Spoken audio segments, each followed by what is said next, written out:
નમસ્કાર, ન્યૂઝ 18 ગુજરાતીમાં આપનું સ્વાગત છે અને આપની સાથે હું છું મિત્તલ ખાણિયા। સૌપ્રથમ વાત રાજકીય ડ્રામાની।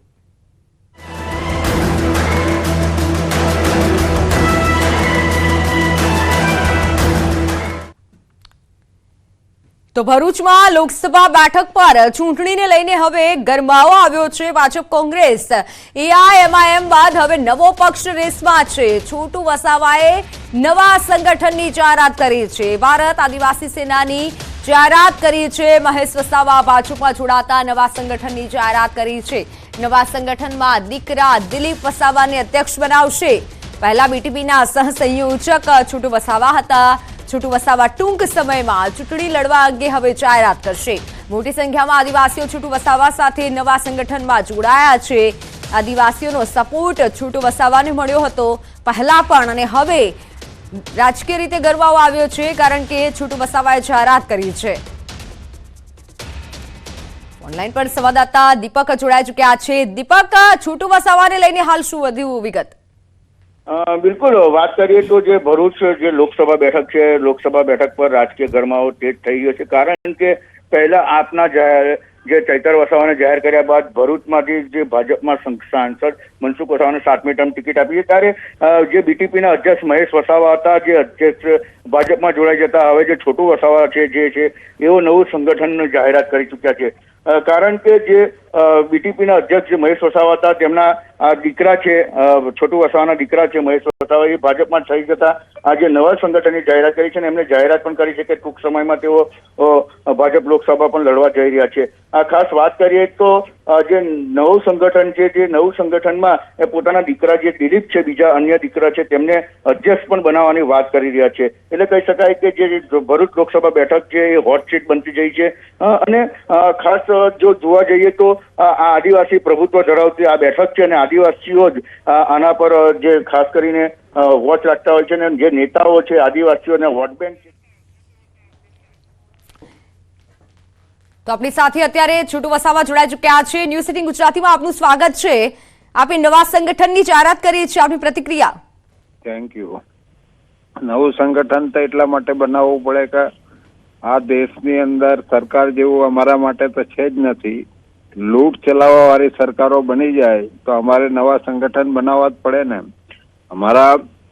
અમારો સંગઠન જે બનાવ્યું એને લાલચ ને ધમકી આપીને અંદર લઈ જાય તો અમારે બીજું ઊભું કરવું પડે। એમાં ક્યાં પછી અમારે તો લૂંટાવું છે નથી। અડધા 75% તો લૂંટી લીધા છે, 25% હવે બચાવવું પડશે ને અમારે જીવવા માટે, એટલા માટે આ સંગઠન બનાવ્યું છે। તો આપ કેવી રીતે હવે ટક્કર આપશો? કઈ કઈ સીટો ઉપરથી લડશે આપનું સંગઠન? એ બસ 12મી તારીખ પહેલા ખબર પડી જશે તમને। અને બીજી એ વાત કે મહેશ વસાવા વિશે શું કહેશો? ક્યાંક ઘરમાં ફાટા હોય એવું નથી લાગતું? ના, એ નાદાન માણસો છે ને એટલા માટે તો આ થયું છે ને। તો હવે કેમ નાદાન આપને લાગે છે? હવે કેમ નાદાન લાગે છે? વાત નહીં સમજે લડત ને તો એને શું કેવું? નાદાન નહીં કેવું, બીજું શું કહેવાનું? લોકોનો વિશ્વાસ જીતી શકશો આપ હવે?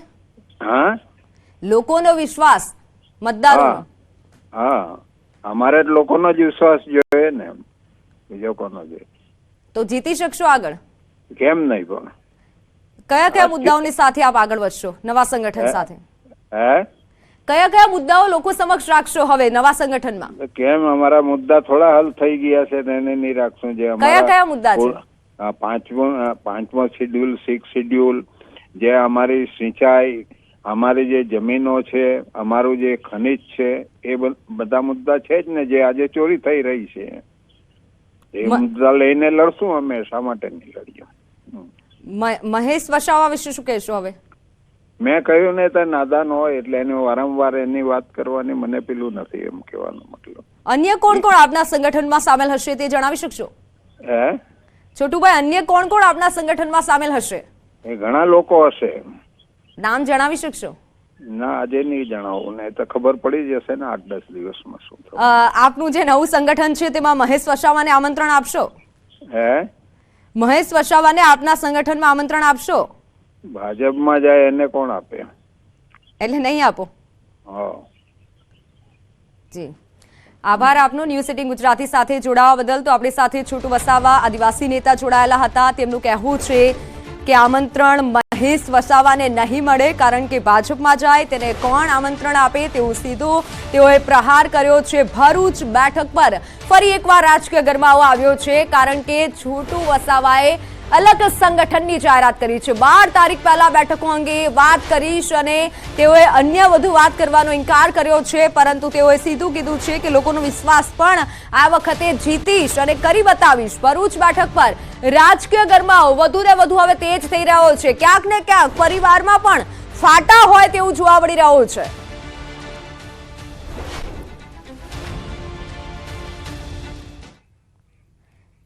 તો સાબરકાંઠા લોકસભા બેઠક ગણગણાટ તેજ થયો છે. બીજી વાર ઉમેદવાર જાહેર કર્યા છતાં વિરોધ યથાવત છે.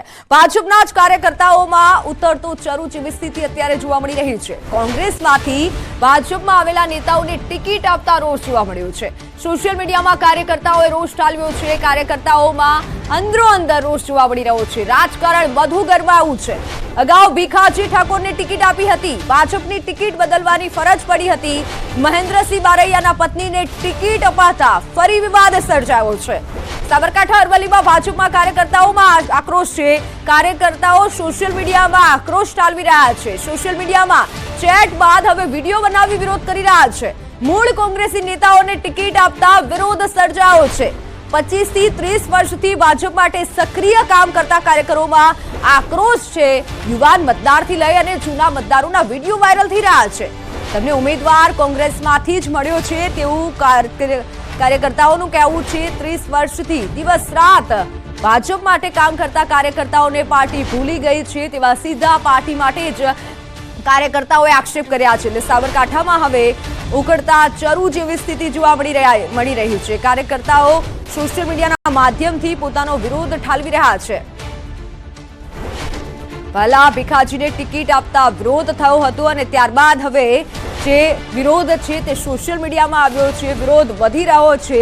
વિડીયો બનાવી કાર્યકર્તાઓ રોષ ઠાલવી રહ્યા છે કે પાર્ટી જૂના અને નવા જે કાર્યકર્તાઓ છે તેને ભૂલી રહી છે. બીજી વાર ઉમેદવાર જાહેર અમારી સાથે સંવાદદાતા ઈશાન જોડાઈ ચુક્યા છે. ઈશાન, સોશિયલ મીડિયામાં વધતો હવે આ વિરોધ આવ્યો છે, શું કહેવું છે કાર્યકર્તાઓનું? ચોક્કસ કે હાલ સાબરકાંઠા જે લોકસભાની ટિકિટ જાહેર થઈ હતી, પહેલા તો ભીખાજી ઠાકોરને ટિકિટ આપવામાં આવી હતી, ત્યારબાદ વિરોધ થતા જે શોભનાબેન બારૈયા છે તેમને ટિકિટ આપવામાં આવી છે. એટલે ખાસ કરીને અત્યારે હાલ જે ભાજપ કાર્યાલય છે તે કાર્યાલય ખાતે મોટી સંખ્યામાં વિરોધ જોવા મળી રહ્યો છે. 100 થી વધુ કાર્યકર્તાઓ જે છે તે તમામ લોકો અહીંયા કાર્યાલય ખાતે પહોંચી ગયા છે અને ખાસ એક જ માંગ છે કે ઉમેદવાર છે જે ઉમેદવારને બદલવામાં આવે. આ જે ઉમેદવાર છે કે જે મહેન્દ્રસિંહ બારૈયા કે જેઓ પહેલા કોંગ્રેસમાંથી ધારાસભ્ય તરીકે રહી ચુક્યા છે, છતાં પણ અત્યારે હાલ એ ભાજપમાં જોડાયા હતા, જેના કારણે ખાસ કરીને લોકોનો વિરોધ જોવા મળે છે. એક જ માંગ ઉઠી છે કે હાલ જે ઉમેદવાર છે તો ઉમેદવાર તાત્કાલિક બદલવામાં આવે. જી બિલકુલ ઈશાન, કાર્યકર્તાઓ સાથે વાત કરવાનો પ્રયત્ન કરશો, કારણ કે તેમનું શું કહેવું છે? ચોક્કસ કે હાલ તો જે અંદર ખાનગી મીટિંગ ચાલી રહી છે, તમે દ્રશ્યોમાં જોઈ શકો છો અત્યારે કાર્યકર્તાઓ છે તે મીટિંગ બતાવી રહ્યા છે અને તે મીટિંગ બાદ જ જે નિવેદન છે બહાર આવશે. જી બિલકુલ ઈશાન, મહત્વનું છે કે કાર્યકર્તાઓ અત્યારે જ્યારે બહાર નીકળી રહ્યા છે તેમના ફેસ ઉપર એક સ્મિત જોવા મળી રહ્યું છે. બીજી તરફ કાર્યકર્તાઓ રોષ ઠાલવી રહ્યા છે. આ એક્સક્લુસિવ દ્રશ્યો તમે જોઈ રહ્યા છો કે જ્યાં તમામ કાર્યકર્તાઓની બેઠક થઈ રહી છે. મહેન્દ્ર બારૈયાની પત્નીને ટિકિટ મળતા કાર્યકર્તાઓમાં ઉકળતા ચરુ જેવી એક સ્થિતિ જોવા મળી રહી છે. પહેલા ભીખાજીને ટિકિટ મળી હતી. વિરોધ યથાવત છે. સોશિયલ મીડિયામાં ચેટ બાદ વિડીયોથી હવે રોષ ઠાલવી રહ્યા છે. તમામ કાર્યકર્તાઓ બેઠક થઈ રહી છે. એક્સક્લુસિવ તમે દ્રશ્યો જોઈ રહ્યા છો આ બેઠકના કે જ્યાં કાર્યકર્તાઓને મનાવવાના ક્યાંક ને ક્યાંક પ્રયાસ થઈ રહ્યા છે, પરંતુ તમામ કાર્યકર્તાઓમાં વિરોધ ઉગ્ર થઈ રહ્યો છે. બીજી વાર ઉમેદવાર જાહેર કર્યા છતાં વિરોધ યથાવત છે. સંવાદદાતા ઈશાન જોડાયેલા છે. ઈશાન જોડાયેલા છે. ઈશાન, શું આ કાર્યકર્તાઓ એવું કહી રહ્યા છે કે ઉમેદવાર બદલાવા જોઈએ? કાર્યકર્તાઓની શું માંગ છે હવે? જી ચોક્કસ કરતા હાલ તો તમામ કાર્યકર્તાઓનો એક જ સૂર છે કે જે ઉમેદવાર છે, જે આયાતી ઉમેદવાર છે તો એ મહિલાનો એ ઉમેદવાર બદલવા જોઈએ. બીજા અન્ય કોઈ મહિલાને ટિકિટ આપવામાં આવે તો બરોબર છે, પરંતુ અત્યારે હાલ જે આ ટિકિટ આપવામાં આવી છે તમે દ્રશ્યોમાં જોઈ શકો જે પ્રકારે આ તમામ લોકો મીટિંગ પતાવી બાદ તો આપણી સાથે જે તેમના સીધું ઉપરથી ખાસ કરીને વાત કરવામાં આવે કે જે મીટિંગમાં શું ચર્ચા થઈ એ વિશે શું કહેશો? મીટિંગમાં શું ચર્ચા થઈ એ વિશે શું કહેશો? મીટિંગમાં શું ચર્ચા થઈ?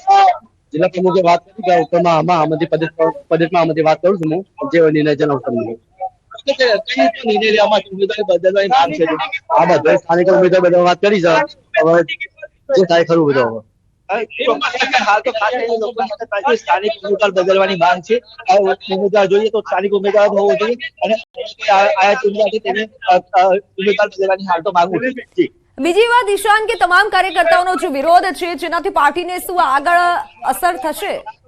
હાલ તો તમામ એટલો વિરોધ છે કે જે કોંગ્રેસના જે ભાજપના જે જૂના કાર્યકર્તાઓ છે એમને ટિકિટ આપવામાં નથી આવી, જે કોંગ્રેસના આયાતી ઉમેદવાર છે એમને ટિકિટ આપવામાં આવે છે. તેના કારણે ખાસ કરીને લોકોમાં જે એક રોષ જોવા મળ્યો છે કે વર્ષોથી જે કામ કરતા લોકો છે એમને ટિકિટ આપવામાં આવે તો પાર્ટી જે ભાજપના કાર્યકર્તાઓ સારી રીતે કામ કરી શકે, પરંતુ આયાતી ઉમેદવાર છે આવું હાઈકમાન્ડ શું નક્કી કરે છે એ તો જોવું જ રહ્યું. જી બિલકુલ ઈશાન, અન્ય કાર્યકર્તાઓનું શું કહેવું છે, તેઓની શું માંગ છે, સીધું વાત કરવાનો પ્રયત્ન કરશો કાર્યકર્તાઓ સાથે.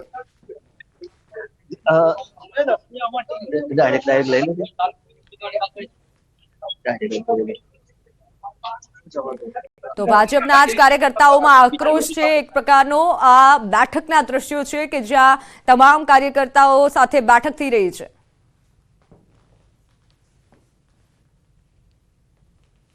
કઈ મજબૂરી છે કે આયાતી ઉમેદવારને રાતોરાત ટિકિટ આપી દીધી? અરે અમે એવું નથી કહેતા, પણ બીજા કાલે કોંગ્રેસમાં જે આજે ટિકિટ આપી દેવી આ કયો માહોલ કહેવાય? ઘણા જૂના કાર્યકરો છું ભાજપના, અને અમે ભાજપના માટે તો રાત દન એક કરીએ છીએ, નિસ્વાર્થ ભાવે ઘરના પૈસા વાપરી. અમે તો કદી ચાની અપેક્ષા નહીં રાખતા. તો આ કઈ મજબૂરી ભાજપના અને મેવડી મંડળના આ કઈ મજબૂરી તે આયાતી ઉમેદવારોને ટિકિટ આપેલી? હું એક આ ભારતીય જનતા પાર્ટીમાં છેલ્લા 25 વર્ષથી કામ કરીએ છીએ અને વિધાનસભામાં કહો, તાલુકામાં કહો, જિલ્લામાં કહો, દરેક ઉમેદવારોને ભારતીય જનતા પાર્ટીના ઉમેદવારને અમે જીતાડીને મોકલેલા છે. અમે કોઈ અપેક્ષા રાખતા નથી, પણ આ એક મુદ્દો કાલ સ્વતનો એવો બન્યો છે કે ભાઈ કોંગ્રેસમાં જે માણસ હતો એ મને ભાજપમાં આવ્યા છે અને એમને ટિકિટ આપવામાં આવી છે. એટલે પછી એ ચૂંટણીનો કોઈ માહોલ જ ના ગણાય કે ભાઈ પેલા એ કોંગ્રેસના ના એ કોંગ્રેસના. પણ ખરેખર વર્ષોથી જે સક્રિય કાર્યકર્તાઓ હોય કે કોઈ બીજો કાર્યકર્તાને જો ટિકિટ આપો, બરોબર છે. તારે અંદર કોંગ્રેસ બહુ વિરોધ છે તો આ જે કોંગ્રેસમાંથી ભાજપમાં આવ્યા છે બે એક વર્ષ પહેલા, તો એમને કેમ ટિકિટ આપી? અને એમને લેવાવાળા સેન્સ જોવા તો ભાઈ ટિકિટ ભલે સરકાર તો આપવા કેવા બધા ટિકિટ અમને જોયા કે ટિકિટ આપી દીધી અમને. ઉમેદવાર બદલવાની વાત છે તમારી? ઉમેદવાર બદલાવ જો ને મહિલા મોરચા કાર્યકર્તા ટિકિટ આપવું જોઈએ. ના બધા તો તકલીફ પડે થોડી, એટલે એટલા માટે કે અમે ભાજપના કાર્યકર્તા છીએ, અમને દુઃખ થાય છે કે સરકારે આટલો બધો કામ કર્યો છે તો આટલો બધો કામનું અવગણના થઈને તારો કે ભાજપના કાર્યકર્તાઓ અંદર બધા વિખવાદ છે, બધો અંદર બધું. આવી કઈ મજબૂરી છે? તો અન્ય મહત્વના સમાચાર, ભીખાજી ઠાકોરને કોંગ્રેસમાં જોડાવાના વાયરલ મેસેજનો મામલો. ભીખાજી કોંગ્રેસમાં જોડાવાની પોસ્ટ સોશિયલ મીડિયામાં વાયરલ થઈ હતી. ભીખાજી ઠાકોરે સોશિયલ મીડિયા પર પોસ્ટ મૂકી ખુલાસો કર્યો છે, હું ભાજપ છોડી અને કોઈ પણ અન્ય પક્ષમાં જોડાવાનો નથી, કોઈ બીજા પક્ષમાં જોડાવાની વાત માત્ર અફવા છે. ભીખાજીએ પોસ્ટ મૂકતા કોંગ્રેસમાં જોડાવાની અટકળોનો હવે અંત આવ્યો છે. સાબરકાંઠા લોકસભા બેઠક પર ઉમેદવારી પરત ખેંચ્યા બાદ અટકળો વહેતી થઈ હતી. કોંગ્રેસમાં જોડાવાના વાયરલ મેસેજનો આખરે અંત આવ્યો છે, કારણ કે ભીખાજીએ સોશિયલ મીડિયા પર પોસ્ટ કરી છે.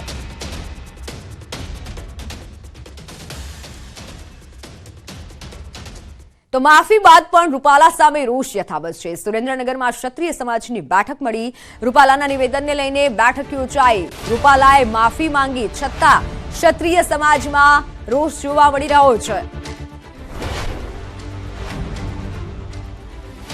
સુરેન્દ્રનગરમાં ક્ષત્રિય સમાજની બેઠક મળી.